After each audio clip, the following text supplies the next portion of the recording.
नमस्कार छात्र छात्राओं, आज हम कविता किताबें पढ़ेंगे। इसके रचयिता गुलजार है। इसके पहले मैं आपको एक कहानी सुनाती हूँ। कहानी का शीर्षक है उपहार। एक गांव में ऋत्विक नाम का लड़का रहता था। वह बहुत गरीब था।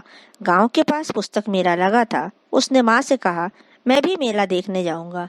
उसकी माँ बोली, घर में कोई बड़ा नहीं है, तुम अकेले कैसे जाओगे इतनी दूर।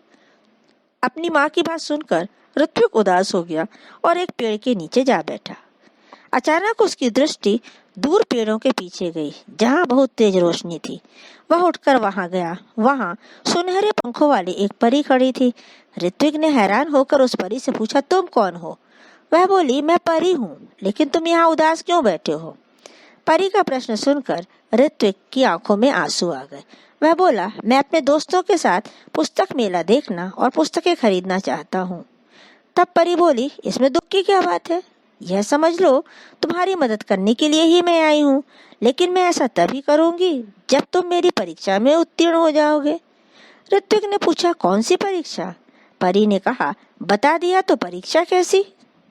ऋत्विक वहां से आगे चला तो रास्ते में उसको एक मखमली पोटली मिली। उसने उसको खोलना चाहा, लेकिन जब उसने सोचा कि यह मेरी है ही नहीं तो मैं क्यों खोलूं उसे, उसने उस पोटली को रख लिया।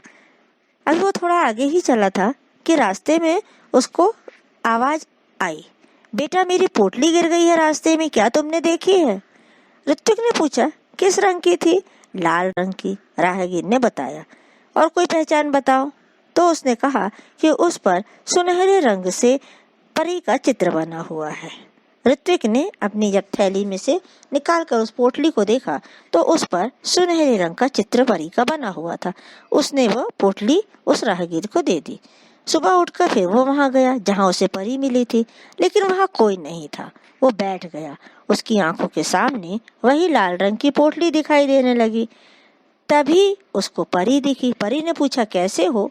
उसने कहा, ठीक हूँ। तभी परी ने कहा, अपनी आंखें बंद करो, मैं तुम्हें इनाम दूंगी। किस बात का? ऋत्विक ने पूछा।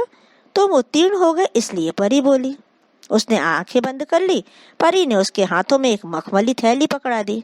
ऋत्विक ने देखा तो हैरान रह गया। यह तो वही पोटली थी जो उसने राहगीर को दी थी। परी ने कहा, कल मैंने ही तुम्हारी ईमानदारी की परीक्षा ली थी, इसलिए तुम्हें मैं यह इनाम दे रही हूँ। परी ने ऋत्विक को कहा, ईमानदार व्यक्ति के जीवन में किसी वस्तु की कमी नहीं होती। जाओ, अब तुम्हें मनचाही वस्तु मिलेगी। ऋत्विक की आंखें खुशी से भर आईं। लाल मखमली पोटली ऋत्विक ने अपनी माँ को दी तो उन्होंने जब पोटली खोलना शुरू की, जैसे ही पोटली खोलने लगे, पोटली कई गुना बड़ी हो गई। उसमें से सुंदर सुंदर पुस्तकें बाहर निकल आई। पुस्तकों का ढेर देखकर माँ चकित रह गई। माँ के पूछने पर ऋत्विक ने सब कुछ बता दिया। ऋत्विक ने अपने मित्रों के लिए अपनी बहन की सहायता से पुस्तकालय खोला। वहाँ सभी बच्चे आकर अपनी मनपसंद पुस्तकें पढ़ने लगे। उनको पूरा गांव पुस्तक मित्र के नाम से जानने लगा। तो इस कहानी से हमको क्या सीखने को मिला कि लक्ष्य प्राप्ति के लिए रुचि और लगन दोनों ही आवश्यक होते हैं। किताबें कविता, जैसा कि नाम से ही स्पष्ट है कि इस कविता में हम किताबें अर्थात पुस्तकों के बारे में बात करेंगे। प्राचीन काल में गुरु शिष्य को मौखिक ज्ञान देते थे। उस समय तक कागज का आविष्कार ही नहीं हुआ था। धीरे धीरे इस कार्य में कठिनाई आने लगी। ज्ञान को सुरक्षित रखने के लिए उसे लिपिबद्ध करना आवश्यक हो गया। तब ऋषियों ने भोजपत्र पर लिखना शुरू किया। फिर कागज का आविष्कार हुआ और फिर उससे पुस्तक का निर्माण हुआ। विद्यार्थी किताबों से ज्ञान प्राप्त करते हैं। वर्तमान युग में भी ज्ञान अर्जित करने के लिए प्रयोग होता है, मगर आज आधुनिक तरीकों से ज्ञान को संभाल कर रखा जा सकता है। मोबाइल और कंप्यूटर की मदद से भी लोगों को ज्ञान प्राप्त होता है, परंतु कुछ लोगों को पुस्तक पढ़ने का शौक होता है। प्रस्तुत कविता में कवि ने किताबों के महत्व के प्रति लोगों का ध्यान केंद्रित करने का प्रयास किया है। अब हम कविता पढ़ेंगे।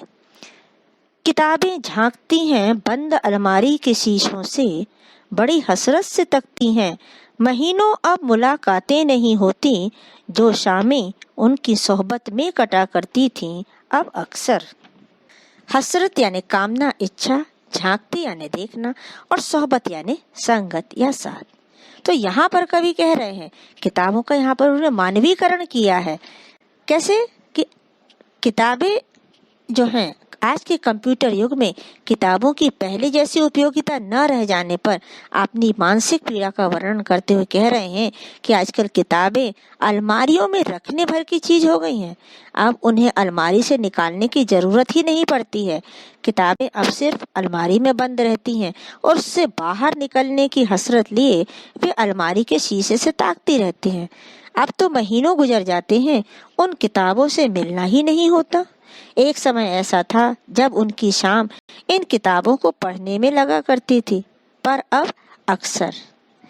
प्रश्न यहाँ पर क्या बनता है, किताबें कहाँ से झांकती हैं? तो इसका उत्तर है अलमारी के शीशों से। दूसरा, शामें पहले किसकी सोहबत में गुजरती थी? इसका उत्तर है किताबों की सोहबत में शामें गुजरा करती थी। गुजर जाती हैं कंप्यूटर के पर्दों पर, बड़ी बेचैन रहती हैं किताबें। उन्हें अब नींद में चलने की आदत हो गई है।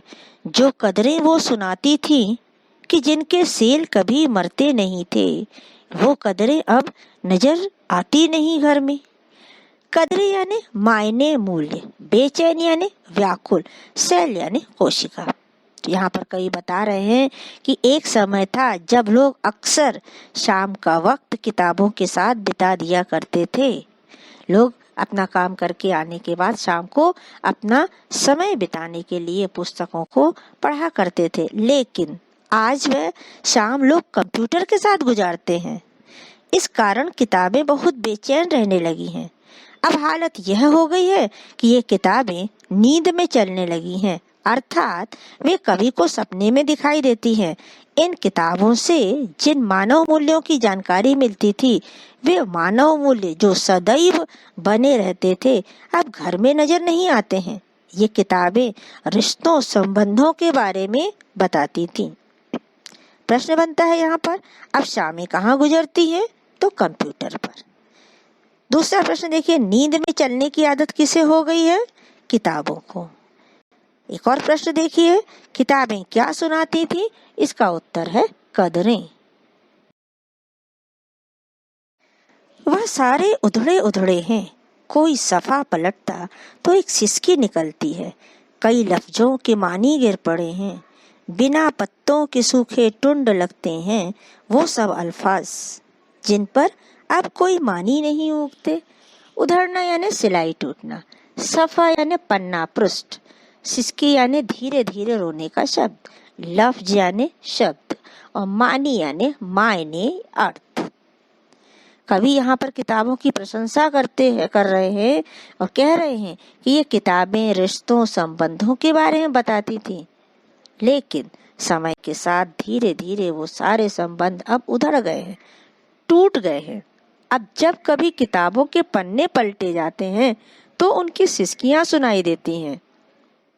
उनमें समाहित ज्ञान का भंडार आज ठूंठ वृक्ष की तरह हो गया है, जिसका कोई उपयोग नहीं है। जिस वृक्ष की यदि पत्तियां नष्ट हो जाती हैं तो वहां उसके नीचे कोई बैठना पसंद नहीं करता है, किसी को छांव नहीं मिलती है। तो इसी तरीके से आज किताबों की स्थिति उसी सूखे वृक्ष की तरह हो गई है, जो उसका उपयोग नहीं हो पाता है। तो इन किताबों का अब लग रहा है कि कोई उपयोग नहीं रह गया है। प्रश्न बनता है यहाँ पर, क्या उधड़े उधड़े हैं? उत्तर है रिश्ते। सफा पलटने पर क्या निकलती है? तो उसका उत्तर है सिसकी। किसके मानी गिर गए हैं? लफ्जों की। शब्दों की तुलना किससे की गई है? इसका उत्तर है टुंड, ठूंठ से की गई है। इस कविता की आगे की पंक्तियां हम अगले वीडियो में पढ़ेंगे।